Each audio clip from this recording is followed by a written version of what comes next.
நம்ம வீட்டில் 60 வயசுக்கு மேற்பட்டவங்க இருக்காங்க அப்படின்னா, கண்டிப்பா அவங்க கிட்டேருந்து நம்ம கத்துக்க வேண்டிய விஷயங்கள் ஏராளம். ஆனா துரதிர்ஷ்டவசமா சில பெரியவங்க இன்னுமே அவங்க மத்தவங்கள பர்டன் பண்றோம் அப்படிங்கிறது தெரியாம, ஹர்ட்ஃபுல்லா பேசுறதும், இல்லன்னா தரக்குறைவா பேசுறதும் செஞ்சுட்டு தான் இருக்காங்க. அது ரொம்ப கம்மியான பீப்பிள் தான். பட் இருந்தாலும் அன்ஃபார்ச்சுனேட்லி இருக்க தான் செய்றாங்க. இப்படி 2 ஸ்பெக்ட்ரமும் நான் பார்க்கும்போது, நான் யோசிச்சுட்டு இருந்தேன். அப்போ நம்ம 60, 65 வயசுக்கு மேல இருக்கோம் அப்படின்னா, நம்மளோட ஃபேமிலிக்கு நம்ம பர்டனா இல்லாம ஹெல்ப்ஃபுல்லாவும், நம்மள அவங்க லவ் பண்ற மாதிரியும் கேரிங்கா இருக்கணும்னா, அப்போ நம்ம எந்த மாதிரியான பிஹேவியர்ஸ இப்போலேருந்து நான் வளர்த்துக்கணும் அப்படின்னு யோசிச்சதோட ரிஃப்ளெக்ஷன் தான் இன்னைக்கு நான் உங்க கூட ஷேர் பண்ண போற வீடியோ. உங்களுக்கு பிடிச்சிருந்தா பாருங்க. டிஸ்கஸ் பண்ணுவோமா? முதல் விஷயம் வாக்கிங். ஒரு குறிப்பிட்ட வயசுக்கு அப்புறம் வேகமா எந்த வேலையும் பண்ண முடியாது. அதே மாதிரி வேகமா நடக்கவும் முடியாது. ஆனா கூட எவ்ளோ முடியுமோ அந்த அளவுக்கு மெதுவா நடந்தா கூட கொஞ்சமாவது டெய்லி நடக்கணும் அப்படிங்கிறது தான் நான் அப்சர்வ் பண்ண வரைக்கும் இவங்க எல்லார்கிட்டயும் இருக்கிற பெஸ்ட் பிராக்டிசஸ்ல ஒண்ணு.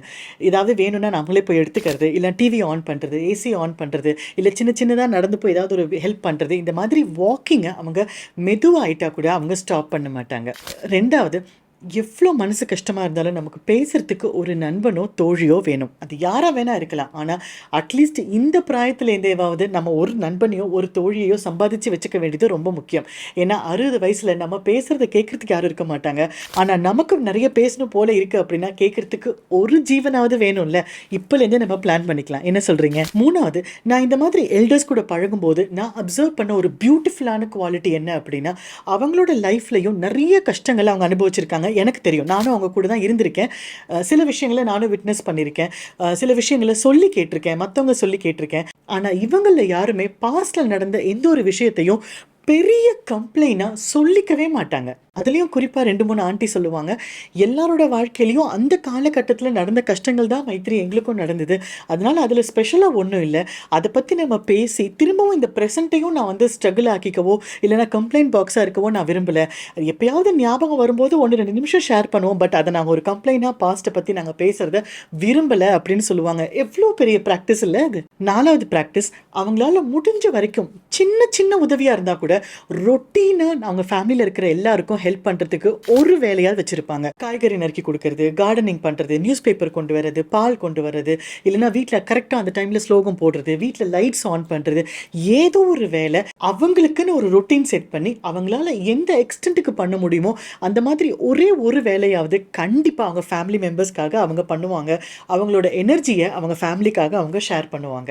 5வது, மோஸ்ட்லி என் சர்க்கிள் இருக்கிற பெரியவங்களா இருந்தாலும் சரி, இல்லை என்கிட்ட தெரப்பிக்கு வர பெரியவங்களா இருந்தாலும் சரி, என்னோட பேரண்ட்ஸ் என்னோட இன்லாஸாவே இருந்தாலும் சரி, ரெஸ்ட் எடுக்கணும்னா அவ்வளோ கில்ட்டியா ஃபீல் பண்ணுவாங்க. நான் அவங்க கிட்ட சொல்லுவேன், இந்த ஃபேமிலிக்காக நீங்க இவ்வளோ வருஷம் உழைச்சிட்டீங்க, ப்ளீஸ் யோசிக்காதீங்க, தயவு செஞ்சு கொஞ்சம் ரெஸ்ட் எடுங்க, உங்கள் பாடி நீங்கள் கேட்கும்போது ரெஸ்ட் எடுங்க அப்படின்னு நான் சொல்லுவேன்.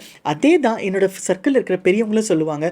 கில்ட்டியாக ஃபீல் பண்ணாமல் தயவு செஞ்சு நல்லா தூங்குங்க, நல்லா சாப்பிடுங்க, நல்லா ரெஸ்ட் எடுங்க. அந்த ஓய்வு உங்கள் உடம்புக்கு கண்டிப்பாக தேவைதான். அதில் எந்த கில்ட்டும் வேண்டாம். 6வது, இவங்களில் நிறைய பேர் எப்போவுமே ஒரு ஒரு கிரேட்ஃபுல்லான ஒரு ஃபீலிங்கோடு இருப்பாங்க.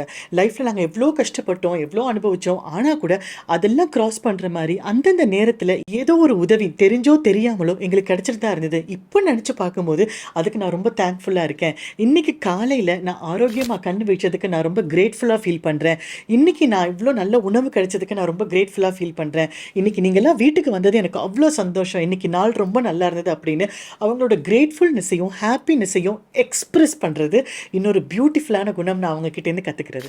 7வது, இது ரொம்ப ஸ்பெசிஃபிக்காக ஒரு ஆண்டி எனக்கு சொன்னது, மைத்ரி நம்ம இந்த ஏஜில் நம்ம எவ்வளோ பேசுகிறோம், எப்போ ஸ்டாப் பண்ணணும், எப்படி பேசணும்னு நமக்கு அவ்வளோவா தெரியாது.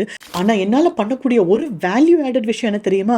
என் குழந்தைங்களா இருந்தாலும் சரி, மருமகன், குழந்தைங்க, பேர குழந்தைங்க, கொள்ளு பையனுங்க, கொள்ளு பேர பசங்க, அவங்களா இருந்தால் கூட அவங்க பேசுகிறத நான் கேட்குறதுக்கு சந்தோஷப்படுறேன். எந்தவித ஜட்ஜ்மெண்ட்டும் இல்லாமல், எந்தவித அட்வைஸும் கொடுக்காம I like to listen to them. So அவங்க சொன்ன மந்த்ரா, மைத்ரி லிசன் லிசன் லிசன்.